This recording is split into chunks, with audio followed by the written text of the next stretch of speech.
അധ്യായം 11:28 അനുസരിച്ച് കൂടുതൽ ഭാഗ്യവാന്മാർ ആരാണ്? ദൈവവചനം കേട്ട് അത് പാലിക്കുന്നവർ. 11 അധ്യായം 6 ശീർഷകമെന്ത്? യോനായുടെ അടയാളം. യോനായുടെ അടയാളം മറ്റേത് സുവിശേഷങ്ങളിൽ കാണാൻ സാധിക്കുന്നു? മത്തായി 12:38-42, മർക്കോസ് 8:12. അവൻ പറഞ്ഞു തുടങ്ങി എപ്പോൾ? ജനക്കൂട്ടം വർദ്ധിച്ചു വന്നപ്പോൾ. അധ്യായം 11:29 അനുസരിച്ച് ഈ തലമുറ എങ്ങനെയുള്ള തലമുറയാണ്? ദുഷിച്ചത്. തലമുറ ദുഷിച്ചതാണെന്ന് പറയാൻ കാരണമെന്ത്? അടയാളം അന്വേഷിക്കുന്നതുകൊണ്ട്. ദുഷിച്ച തലമുറയ്ക്ക് ലഭിക്കുന്ന ഏക അടയാളം ഏത്?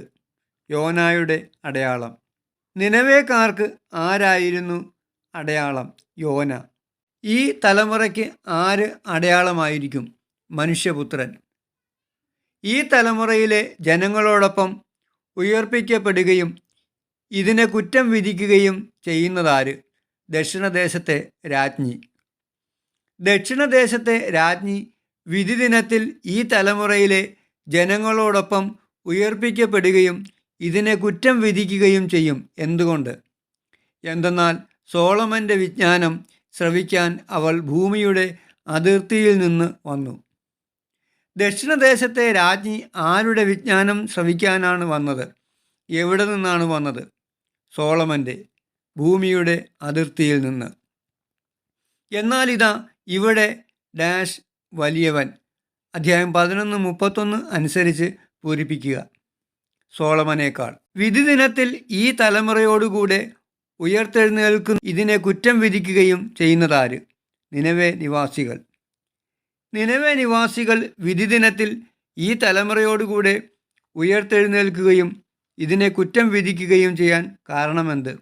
എന്തെന്നാൽ യോനായുടെ പ്രസംഗം കേട്ട് അവർ പശ്ചാത്തപിച്ചു. ദക്ഷിണദേശത്തെ രാജ്ഞിയും നിനവേ നിവാസികളും ഈ തലമുറയെ കുറ്റം വിധിക്കുന്നത് എന്നാണ്? വിധി ദിനത്തിൽ. എന്നാൽ ഇതാ ഇവിടെ ഡാഷ് വലിയവൻ. അധ്യായം 11:32 അനുസരിച്ച് പൂരിപ്പിക്കുക. യോനായേക്കാൾ. യോനായുടെ അടയാളം എന്ന ഹെഡിങ്ങിന് കീഴിലെ വാക്യങ്ങൾ എത്ര? 4. 11 അധ്യായം 7 ഹെഡിങ് എന്താണ്? കണ്ണ് ശരീരത്തിൻ്റെ വിളക്ക്. കണ്ണ് ശരീരത്തിൻ്റെ വിളക്ക് മറ്റേത് സുവിശേഷത്തിലുണ്ട്? മത്തായി 6 അധ്യായം 22-23. വിളക്ക് കൊളുത്തി ആരും എവിടെ വയ്ക്കാറില്ല? നിലവറയിലോ പറയുടെ കീഴിലോ. വിളക്ക് കൊളുത്തി എവിടെയാണ് വയ്ക്കാറുള്ളത്? അത് എന്തിനാണ്? പീഠത്തിന്മേൽ, അകത്ത് പ്രവേശിക്കുന്നവർക്ക് വെളിച്ചം കാണാൻ. ശരീരത്തിൻ്റെ വിളക്ക് എന്താണ്? കണ്ണ്. ശരീരം മുഴുവൻ പ്രകാശിക്കും എങ്ങനെയെങ്കിൽ? കണ്ണ് കുറ്റമറ്റതെങ്കിൽ. ശരീരം മുഴുവനും ഇരുണ്ടുപോകും എങ്ങനെയെങ്കിൽ? കണ്ണ് ദുഷിച്ചതെങ്കിൽ. അധ്യായം 11:35 അനുസരിച്ച് എന്താണ് സൂക്ഷിക്കേണ്ടത്? നിന്നിലുള്ള വെളിച്ചം ഇരുളാകാതിരിക്കാൻ. വിളക്ക് അതിൻ്റെ രശ്മികൾ കൊണ്ട് നിനക്ക് വെളിച്ചം തരുന്നത് പോലെ ശരീരം മുഴുവൻ പ്രകാശമാനമായിരിക്കും എങ്ങനെയെങ്കിൽ?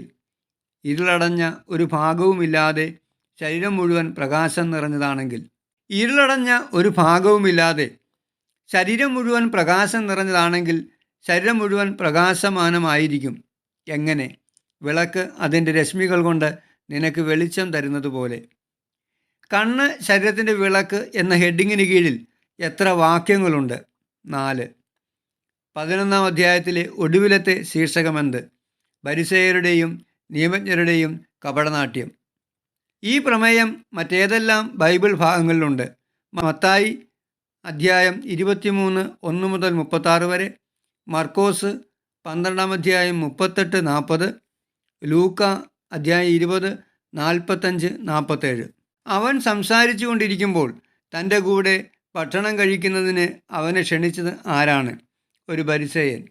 ഭക്ഷണത്തിന് മുൻപ് അവൻ കഴുകി ശുദ്ധി വരുത്താത്തതിനെപ്പറ്റി അത്ഭുതപ്പെട്ടത് ആരാണ്? ഫരിസേയൻ. ഭക്ഷണത്തിന് ക്ഷണിച്ച ഫരിസേയൻ ഏത് കാര്യത്തിലാണ് അത്ഭുതപ്പെട്ടത്? ഭക്ഷണത്തിന് മുമ്പ് അവൻ കഴുകി ശുദ്ധി വരുത്താത്തതിനെപ്പറ്റി. ഫരിസേയർ എന്തിൻ്റെയെല്ലാം പുറം കഴുകി വെടിപ്പാക്കുന്നു? കോപ്പകളുടെയും പാത്രങ്ങളുടെയും. ഫരിസേയരുടെ അകം എന്തുകൊണ്ട് നിറഞ്ഞിരിക്കുന്നു? കവർച്ചയും ദുഷ്ടതയും കൊണ്ട്. അധ്യായം 11:40 കർത്താവ് ഫരിസേയരെ വിളിക്കുന്നത് എങ്ങനെ? ഭോഷന്മാരെ. ഭോഷന്മാരെ എന്ന് വിളിച്ച ശേഷം കർത്താവ് ഫരിസേയരോട് പറയുന്നത് എന്താണ്? പുറം നിർമ്മിച്ചവൻ തന്നെയല്ലേ അകവും നിർമ്മിച്ചത്. എല്ലാം ശുദ്ധമായിരിക്കാൻ എന്തു ചെയ്യണം? നിങ്ങൾക്കുള്ളവ ദാനം ചെയ്യണം. ഫരിസേയർ എന്തിൻ്റെ എല്ലാം ദശാംശം കൊടുക്കുന്നു? അരിതയുടെയും തുളസിയുടെയും മറ്റെല്ലാ ചെടികളുടെയും ദശാംശം കൊടുക്കുന്നു. ഫരിസേയർ അവഗണിച്ച് കളയുന്നത് എന്താണ്? ദൈവത്തിൻ്റെ നീതിയും സ്നേഹവും. ഇവയാണ് നിങ്ങൾ ചെയ്യേണ്ടിയിരുന്നത് ഡാഷ്. അധ്യായം 11:42 അനുസരിച്ച് പൂരിപ്പിക്കുക. മറ്റുള്ളവ അവഗണിക്കാതെ തന്നെ. ഫരിസേയർ സിനഗോഗുകളിൽ എന്താണ് അഭിലഷിക്കുന്നത്? പ്രമുഖ സ്ഥാനം. ഫരിസേയർ പൊതുസ്ഥലങ്ങളിൽ എന്താണ് അഭിലഷിക്കുന്നത്? അഭിവാദനം. ഫരിസേയരെ, നിങ്ങൾക്ക് ദുരിതം എന്ന് ഏതെല്ലാം വാക്യങ്ങളിലുണ്ട്? അധ്യായം 11:42-43. എന്തെന്നാൽ ഡാഷ് പോലെയാണ് നിങ്ങൾ, അതിൻ്റെ ഡാഷ് അതറിയുന്നുമില്ല. കാണപ്പെടാത്ത കുഴിമാടങ്ങൾ, മീതെ നടക്കുന്നവൻ. അധ്യായം 11:44 വചനം ആരംഭിക്കുന്നത് എങ്ങനെ? നിങ്ങൾക്ക് ദുരിതം. നീ ഇങ്ങനെ സംസാരിക്കുമ്പോൾ ഞങ്ങളെ കൂടെ അപമാനിക്കുകയാണ് ചെയ്യുന്നത്. ഇങ്ങനെ പറഞ്ഞതാര്? നിയമജ്ഞരിൽ ഒരാൾ അവനെ സംബോധന ചെയ്യുന്നത് എങ്ങനെ? ഗുരോ. അധ്യായം 11:46 നിയമജ്ഞർക്ക് ദുരിതമെന്ന് പറയാൻ കാരണമെന്ത്? അവർ താങ്ങാനാവാത്ത ചുമടുകൾ മനുഷ്യരുടെ മേൽ കെട്ടിയേൽപ്പിക്കുന്നു. അവരെ സഹായിക്കാൻ ഒരു ചെറുവിരൽ പോലും അനക്കുന്നില്ല. അധ്യായം 11:47 ആർക്കാണ് നിയമജ്ഞർ കല്ലറകൾ പണിയുന്നത്? പിതാക്കന്മാർ വധിച്ച പ്രവാചകന്മാർക്ക്. അധ്യായം 11:47 നിയമജ്ഞരുടെ ദുരിതത്തിന് കാരണമെന്ത്? പിതാക്കന്മാർ വധിച്ച പ്രവാചകന്മാർക്ക് അവർ കല്ലറകൾ പണിയുന്നു. പിതാക്കന്മാർ വധിച്ച പ്രവാചകന്മാർക്ക് കല്ലറകൾ പണിയുന്നത് വഴി നിയമജ്ഞർ പിതാക്കന്മാരുടെ പ്രവൃത്തികൾക്ക് എന്താണ് നൽകുന്നത്? സാക്ഷ്യവും അംഗീകാരവും. എന്തെന്നാൽ അവർ അവരെ കൊന്നു, നിങ്ങളോ അവർക്ക് കല്ലറകൾ പണിയുന്നു. അവർ, അവരെ, നിങ്ങൾ ഇവ ആരെന്ന് വ്യക്തമാക്കുക. അവർ പിതാക്കന്മാർ, അവരെ പ്രവാചകന്മാരെ, നിങ്ങൾ നിയമജ്ഞർ. ഞാൻ അവരുടെ അടുത്തേക്ക് ഡാഷ് അയക്കും. അവരിൽ ചിലരെ അവർ ഡാഷ് ചെയ്യും. പ്രവാചകന്മാരെയും അപ്പസ്തോലന്മാരെയും പീഡിപ്പിക്കുകയും കൊല്ലുകയും. ഞാൻ അവരുടെ അടുത്തേക്ക് പ്രവാചകന്മാരെയും അപ്പസ്തോലന്മാരെയും അയക്കും. അവരിൽ ചിലരെ അവർ പീഡിപ്പിക്കുകയും കൊല്ലുകയും ചെയ്യും. ഇങ്ങനെ പറഞ്ഞിരിക്കുന്നത് ആര്? ദൈവത്തിൻ്റെ ജ്ഞാനം. ലോകാരംഭം മുതൽ ചൊരിയപ്പെട്ടിട്ടുള്ള സകല പ്രവാചകന്മാരുടെയും രക്തത്തിന് ആര് മുതൽ ആര് വരെയുള്ളവരെയാണ് ഉദ്ദേശിക്കുന്നത്? ആബേൽ മുതൽ സഖറിയ വരെ. ബലിപീഠത്തിനും വിശുദ്ധ സ്ഥലത്തിനും മധ്യ വെച്ച് കൊല്ലപ്പെട്ടതാര്? സഖറിയ. അതെ, ഞാൻ പറയുന്നു എന്ന് പറഞ്ഞതിന് ശേഷം അധ്യായം 11:51 പറയുന്നത് എന്താണ്? ഈ തലമുറയോട് അത് ആവശ്യപ്പെടും. നിയമജ്ഞർ കരസ്ഥമാക്കിയത് എന്താണ്? വിജ്ഞാനത്തിൻ്റെ താക്കോൽ. വിജ്ഞാനത്തിൻ്റെ താക്കോൽ കരസ്ഥമാക്കിയ നിയമജ്ഞർ ചെയ്തത് എന്താണ്? അവർ അകത്ത് പ്രവേശിച്ചില്ല.